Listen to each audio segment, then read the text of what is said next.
sebagai penulis, kita mungkin diskusinya apa sih penyebab utama Bang Pizarro ini menulis atau menggabungkan dua buku ini menjadi satu? Apa pesan yang ingin disampaikan melalui dua buku?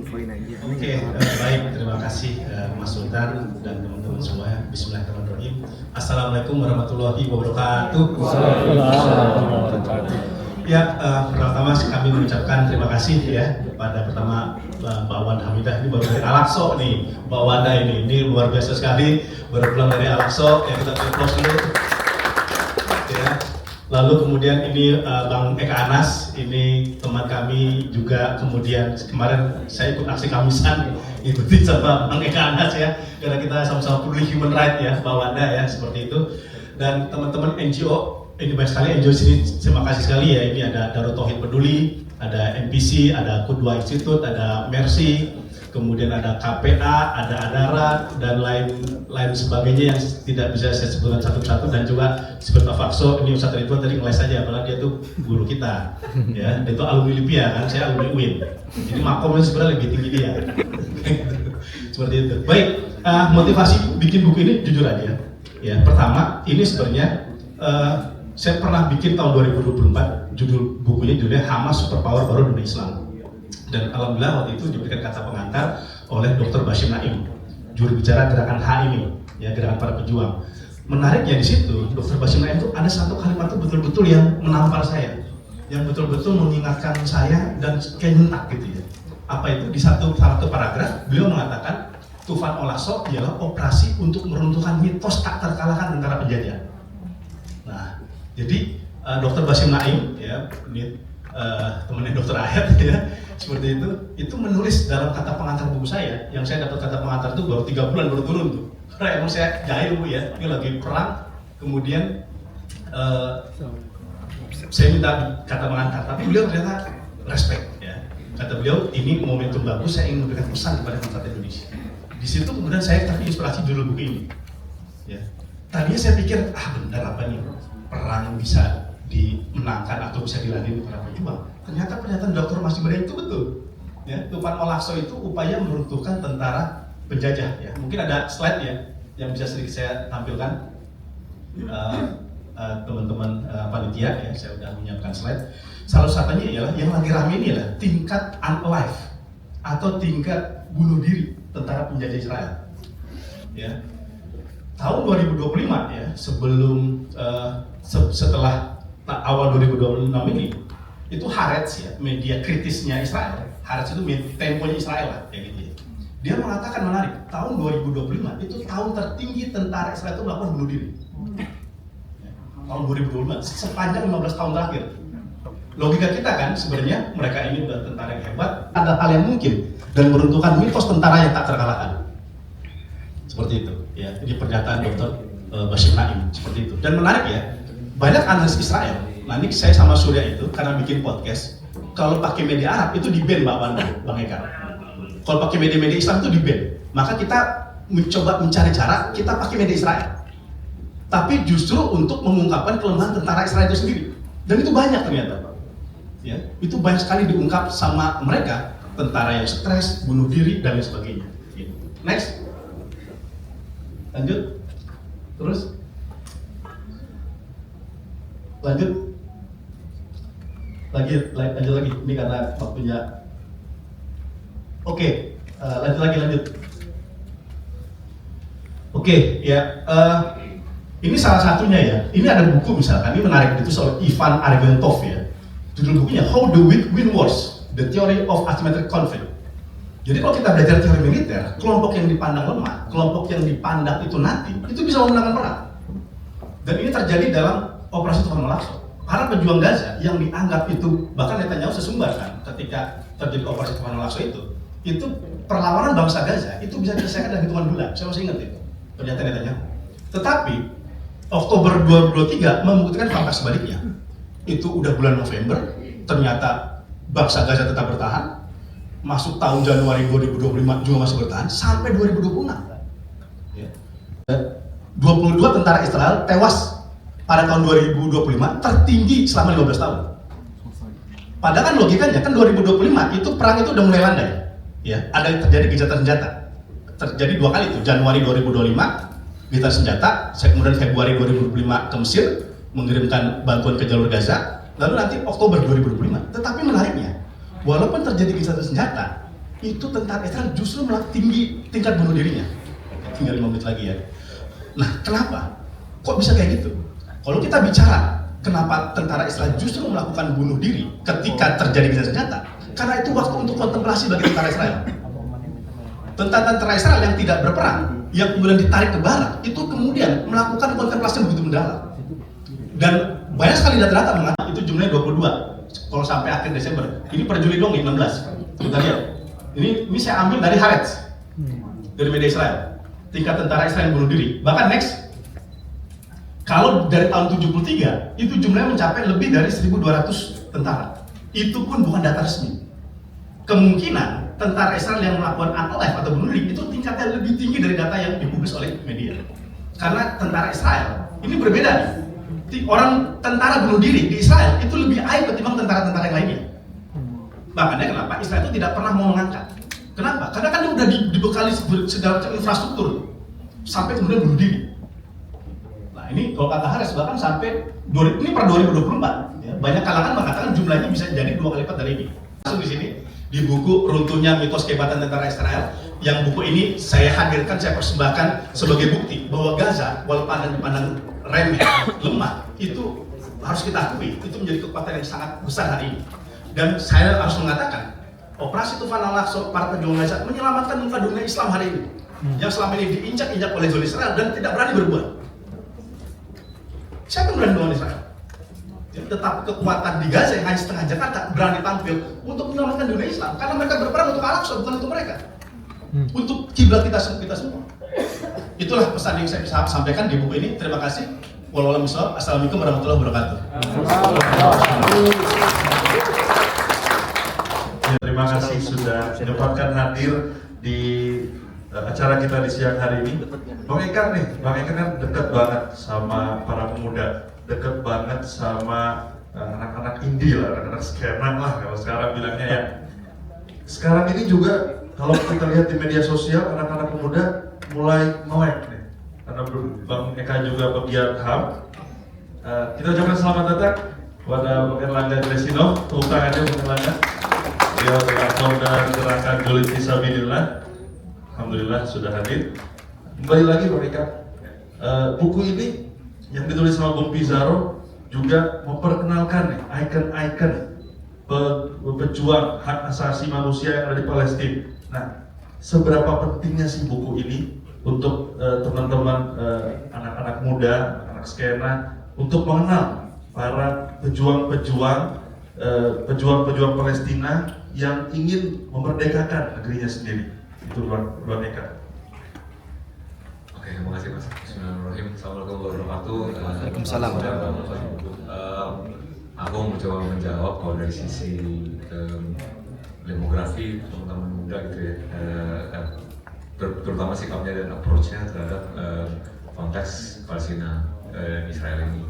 Sebenarnya sejak tanggal 7 Oktober lalu itu benar-benar membuka nggak cuma kita yang konsen atau memperhatikan topik ini, tapi juga ke masyarakat luas seluruhnya gitu, termasuk saya.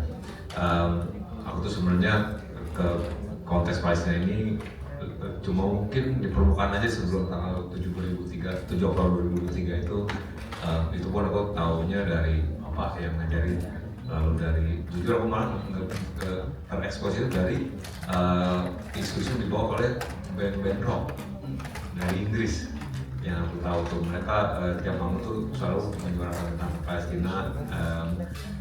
Beberapa nama mungkin aku nggak tahu teman-teman atau bapak ibu sini yang aware, memang ada beberapa icon legend di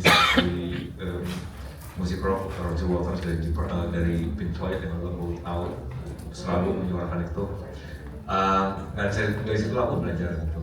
Tapi di 7 Oktober 2023 itu membuka mata kita semua apa yang terjadi sebenarnya, termasuk juga bagaimana peran Israel itu di situ sebagai penjajah itu terbuka semuanya gitu. Dan itu akhirnya membuka pintu demi pintu buat kita semua untuk pelajari, oh ternyata landscape-nya seperti ini ya, gitu. Seperti halnya buku ini dibuka mitos Israel sebagai kekuatan negara yang powerful itu ternyata hancur semua. Mereka itu cuma pasar aja, ini tinggal lebih dari negara artifisial buatan orang-orang yang punya kepentingan di situ, dan nggak sebegitu kuatnya militer pun. Satu hal yang aku bikin amazed itu adalah tiap kali penyerahan pertukaran tawanan yang dibilang udah hancur terowongannya, basi-basi sama sudah dilenyapkan, tapi tiba-tiba di hari itu keluar semua armada Hamas gitu. Itu mobil-mobil mewahnya, tentaranya, senjata-senjata komputer lengkapnya keluar semua. Yang kita ceritain, kita ini ngumpet di mana orang-orang gitu ya, kok bisa hancur saat dulu ratakan tanah Gaza, tapi mereka tetap terlihat sebagai kekuatan power yang tidak tergoyahkan gitu. Itu fakta-fakta yang kulihat dari demografi sentimental lagi menurun menurutku. Perhatiannya dan juga fokusnya gitu. Mungkin juga kita nggak bisa menyalahkan, kita lebih ada di dalam banyak bencana secara internal, dan juga kondisi pemerintahan kita yang lagi sangat begini. Jadi memang fokus kita lagi terbelah, tapi kalau menurut aku ini juga jadi pembuktian buat kita semua sedalam apa kita mau meluangkan dan investasikan waktu kita untuk isu nggak cuma Palestina sebagai kita sebagai Muslim membela Al-Aqsa dan membela kemerdekaan Palestina, tapi juga sedalam apa kita sebagai manusia mau membela ketidakadilan. Itu menurut aku nggak bisa dibikin, nggak bisa direkayasa. Kalau memang kita terkait hati kita situ, entah di luar konteks kita agama apa, itu selalu akan terikat dan akan selalu menyuarakan. Baik, terima kasih Bang Eka. Boleh pengutarannya? Membahas tentang digital war, perang digital. Ya, ini yang berhubungan nih sama Bang Resinov selaku founder gerakan Julid Fisabilillah. Di sini semuanya julid ya, buat mereka-mereka yang di sana tentu saja ya, untuk IDF dan pasukan-pasukan Zionis. Ini bagaimana menurut Bang Resinov nih? Tadi juga Bang Eka udah mulai menyebutkan, udah mulai agak melandai, udah mulai agak menurun kayaknya nih. Gimana menurut pendapat Bang Resinov terkait digital war? Apakah ada efeknya nggak sih buat mereka ini sebenarnya? Kita berisik di media sosial, kita julid di media sosial, emang efeknya adakah buat mereka sebenarnya? Apa ya kita kayak cuma yapping aja gitu di medsos, nggak ada gunanya? Kalau misal kita tarik ya, bagaimana sejarah Zionis ini, mereka itu sangat banyak bermain dengan yang namanya propaganda. Apalagi di medsos, mereka sudah menggelontorkan dana begitu banyak untuk propaganda, untuk bikin istilahnya buzzer gitu ya, di media sosial itu sangat banyak sekali. Dan mereka menggelontorkan dana begitu tujuannya apa? Untuk bisa mengubah pola pikir kita. Dan juga apalagi Israel memang mereka memiliki rencana untuk mengubah pola pikir kita juga, masyarakat Indonesia. Mereka ingin agar kurikulum kita diubah agar sesuai dengan agenda Zionis, agenda perdamaian yang mereka usung seperti itu. Dan sebenarnya kalau kita lihat bagaimana kita melawan mereka, kita kan dari bayar. Mereka harus menggelontorkan uang sedemikian besar, sedangkan kita hanya bermodalkan jari, kita bisa melawan mereka. Mereka yang rugi, kita dapat pahala, kan seperti itu. Jadi sebanyak apapun biaya yang mereka keluarkan untuk melawan Gaza, melawan advokasi Palestina, itu tidak akan berarti, karena kita akan selalu bisa untuk melawan mereka menuju ini. Jadi walaupun kita memang hanya bermodalkan jari kita bisa melawan bagaimana cara propaganda mereka. Semakin kita rajin berjurit, semakin besar juga pengeluaran mereka. Jadi kita ibarat kata tuh bikin mereka semakin membutuhkan uang begitu banyak. Ini itu yang bisa kita lakukan untuk saat ini sebagai orang yang memang jauh ya dari Gaza. Sedangkan yang memang kita lihat pusat perjuangan saat ini memang masih belum kondusif gitu kan. Di sana banyak sekali yang namanya pelanggaran gencatan senjata, bahkan masih kita lihat sampai sekarang warga Gaza banyak yang berjatuhan, bom masih terus dilancarkan. Bahkan kemarin pas jasad terakhir ya yang dari sandera Israel itu berhasil dievakuasi, masih ada terjadi serangkaian pemboman segala macam. Bahwasanya ini kan memang tujuannya bukan hanya untuk mengembalikan sandera, tapi untuk membantai warga Palestina. Dan kalau misal kita tarik hubungannya dengan buku yang ditulis oleh Kang Pizarro ini sebenarnya sangat luar biasa. Karena apa yang ditulis oleh Kang Pizarro ini, dia menampilkan sisi yang ibarat kata belum diisi oleh penulis-penulis Indonesia mengenai Palestina gitu. Kalau misal dibandingkan misal sama saya, ya saya kan juga menulis di buku Julid Fisabilillah. Itu memang fokusnya di bagian sejarah, kemudian mengapa kita harus berjulid gitu kan. Sedangkan di bagian Mas Pizarro ini dia mengisi bagian yang mana kita ini tahu loh bahwasanya kalau kita lihat di media sosial, kita lihat dari bagaimana tentara Israel itu melakukan berbagai pembantaian, itu kita bisa lihat kelemahan mereka. Banyak sekali tank-tank Zionis itu yang akhirnya hancur gitu. Banyak sekali mereka yang akhirnya lemah mental, akhirnya mereka bunuh diri segala macam.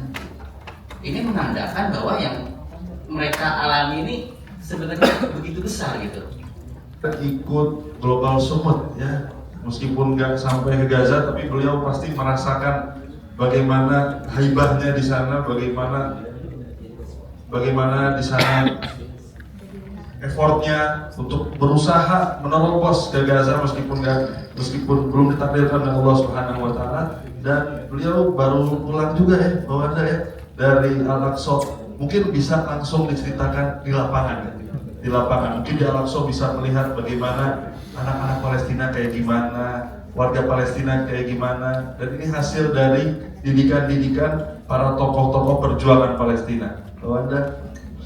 Baik, assalamualaikum warahmatullahi wabarakatuh. Terima kasih atas kesempatannya.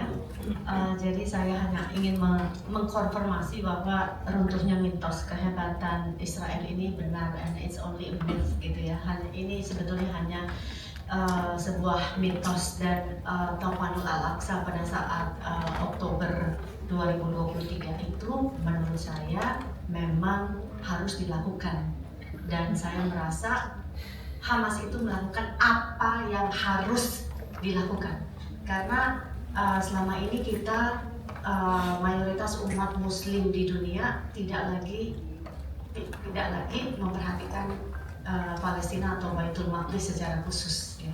Sehingga bahkan saya sendiri baru memperhatikan pasca 7 Oktober 2003. Mungkin kita punya pengalaman yang sama gitu ya. Intensi kita pada sebelum 7 Oktober mungkin nggak cuma kita yang di sini, tapi di seluruh dunia itu tidak memperhatikan Palestina, bahwa beberapa bulan sebelum itu Netanyahu sudah pidato di PBB bahwa mengklaim this is state of Israel Jaya, Zionist Israel Jaya, and there's no more Palestina.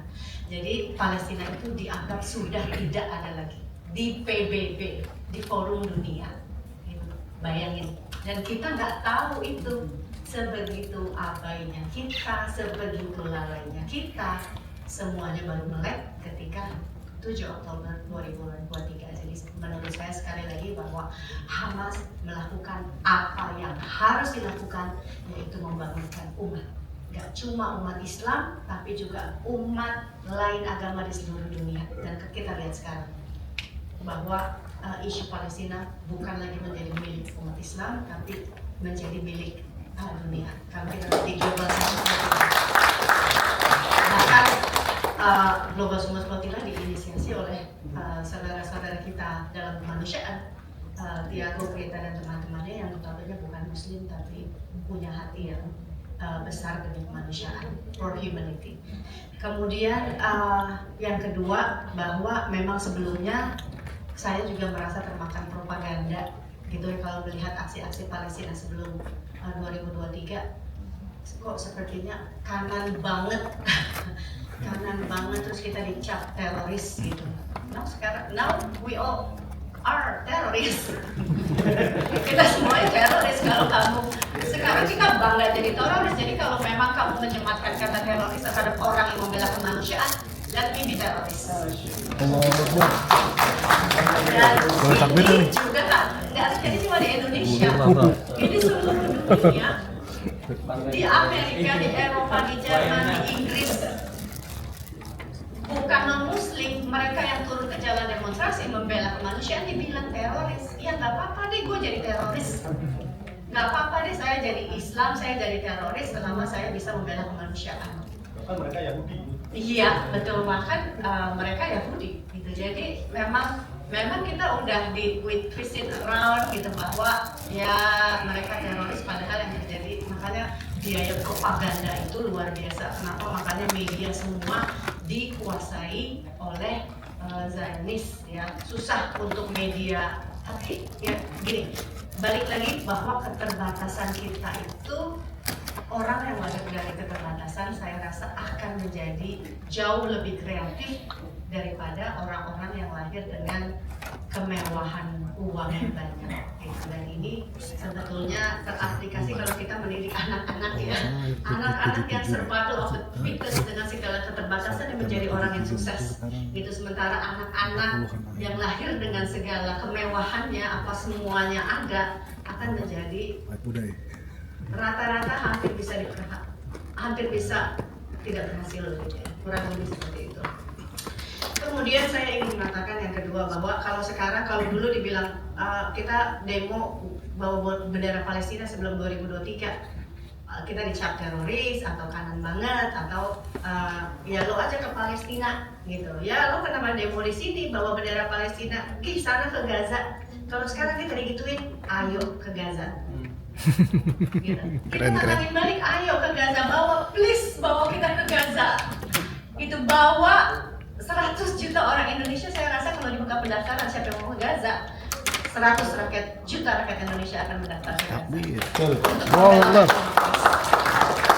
Jadi kalau dulu kan maaf ya kalau kata-katanya, they deserve it. Jongos-jongos Zionis di Indonesia kan kayak Abu Janda dan teman-temannya, ada ke Gaza gitu ya. Sekarang kita mau ke Gaza. Jadi kalau mereka kan, ayo lo aja ke Gaza, memang kita mau ke Gaza. Orang saya susah payah dari Global Support Rodila 35 hari mau ke Gaza. Dan yang apa ya, namanya yang bikin mau nangis tuh kayak yang mau ke Gaza nggak cuma umat Muslim gitu. Semua bule-bule dari Jerman, Prancis, Amerika yang datang secara pribadi, mereka mau ke Gaza. Kita mau ditaruh muka kita di mana? Umat Muslim kalau kita punya keberanian yang tidak lebih besar dari mereka. Kok kita nggak punya keberanian itu? Tentu punya, dan pasti harus 100 kali lipat lebih besar gitu. Jadi saya tuh kadang-kadang di pelabuhan nunggu kapal itu ngelihat bule-bule ini kayak wow, mereka tahu loh apa yang mereka hadapi nanti ketika mereka ditangkap Zionis Israel.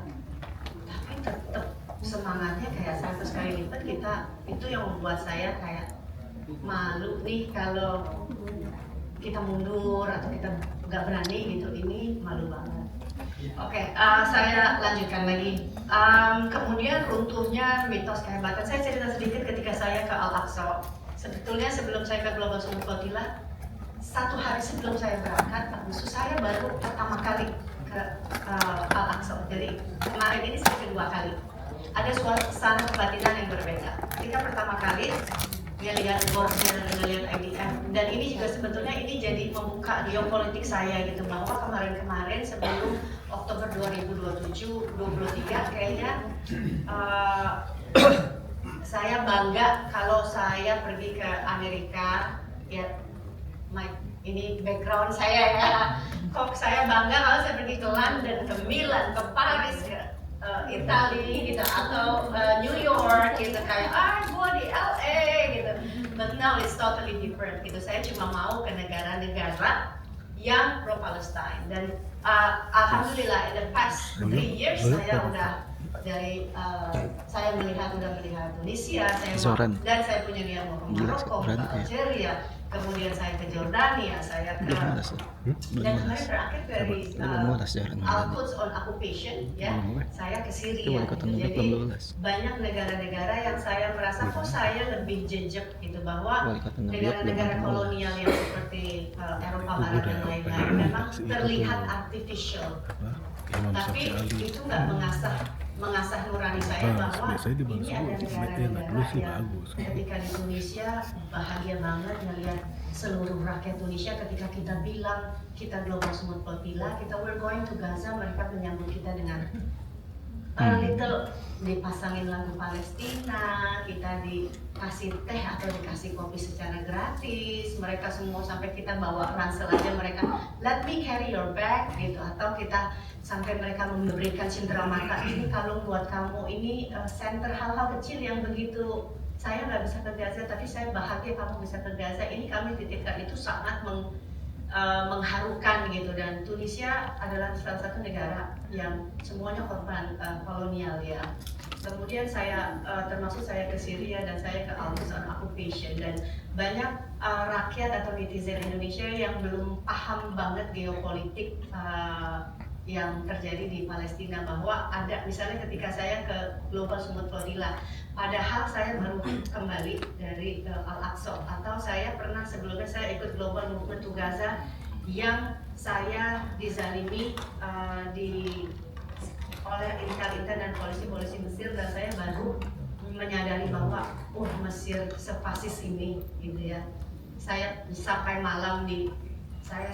malam besok paginya saya udah dikepung oleh intel dan polisi Mesir gitu, dan sefasis ini, dan terjadi kekerasan fisik di Ismailia oleh tentara Mesir kepada aktivis-aktivis. Jadi saya bayangin negara Islam aja, that's why gitu, maksudnya ternyata memang kita Zionis Israel sudah merancang ini selama 1 abad bahkan lebih untuk mengokupasi negara-negara di luar Palestina, sehingga Syam terutama, sehingga mereka dengan mudah menduduki Palestina. Jadi nggak semerta-merta Palestina langsung diokupasi, tapi mereka mengokupasi Mesir tanda kutip ya dengan menempatkan LCC, mereka mengokupasi Jordania dengan menempatkan rajanya yang sekarang gitu ya untuk melakukan kerjasama dalam tanda kutip, dan kemudian mereka memporak-porandakan Lebanon dan juga memporak-porandakan Syria, sehingga dengan gampang Palestina bisa diokupasi. Jadi banyak juga netizen yang nggak mengerti di Indonesia, terutama Mbak Wanda ngapain ikut GSF 35 hari capek-capek, sementara tuh ada Ustadz dengan gampang masuk banget, ini sekalian saya klarifikasi, masuk gampang banget ke Palestina. Mereka nggak ngerti bahwa kalau Global Smooth Flotilla is a movement masuk langsung ke dalam Gaza. Bahwa kalau kita seperti saya kemarin ke Al-Aqsa, kita sebagai turis yang pakai surat, yang pakai visa Zionis Israel, nanti nggak, itu yang sebetulnya banyak masyarakat Indonesia nggak tahu. Kamu bisa aja ke Al-Aqsa tapi pakai visanya dari dicap oleh Israel berupa kertas, misalnya paling lama kamu boleh 6 hari, 1 sampai 6 hari gitu. Itu nggak dipahami bahwa kalau GSF ini is a movement untuk break the siege gitu, untuk mendobrak pengepungan Zionis Israel. Tapi kalau kita mau jalan ke Al-Aqsa pakai visa seperti saya, sah-sah aja dan boleh-boleh aja, tapi yang kamu harus dengan persetujuan. Ya kayak Indonesia masih dijajah oleh Belanda gitu, ya persetujuannya kamu masuk Indonesia pakai ya visa Belanda yang ngasih izin gitu, dan ini nggak benar. Dan banyak rakyat Indonesia yang masih nggak tahu bahwa Al-Quds itu tidak boleh dimasuki. Palestina itu adalah penjara terbesar di dunia. Let's say contohnya adalah saya waktu itu tour leader saya orang Hebron yang 20 menit dari Al-Quds, dan ketika kita masuk ke Al-Quds, maaf ya saya harus turun di sini. Semua border, ratusan border yang harus kita lalui. ratusan border, begitu juga masuk masjid. Kita harus melalui pemeriksaan yang amat sangat ketat dari Zionis Israel. Dan bayangin rakyat Palestina sendiri belum pernah, banyak rakyat Palestina sampai detik ini belum pernah melihat Baitul Maqdis, belum pernah melihat Al-Aqsa. Itu yang membuat hati saya sedih luar biasa. Penjajahan seperti ini. Oke, terakhir udah diingetin sekali. Terakhir ya, awal-awal saya merasa takut masuk ke Palestina on occupation ya, Al-Quds terutama masuk dari Yerusalem, saya merasa takut. Lama-lama yang kedua saya udah merasa gak takut bahwa yang jaga masjid ini anak-anak seumur anak saya, 17 tahun, 18 tahun, dan lama-lama setelah banyak baca buku, ya benar wajib militer, mereka tuh sebetulnya gak mau, tapi dipaksa oleh pemerintahan Zionis Israel, bahwa karena mereka kekurangan tentara untuk sehingga semuanya harus wajib militer dan diturunkan ke medan perang. Jadi kali kedua saya datang lagi melihat anak-anak kecil ini seumur anak saya, Rashad, Alfat, Syalimah, kok perasaan takut itu hilang sama sekali menjadi perasaan kasihan.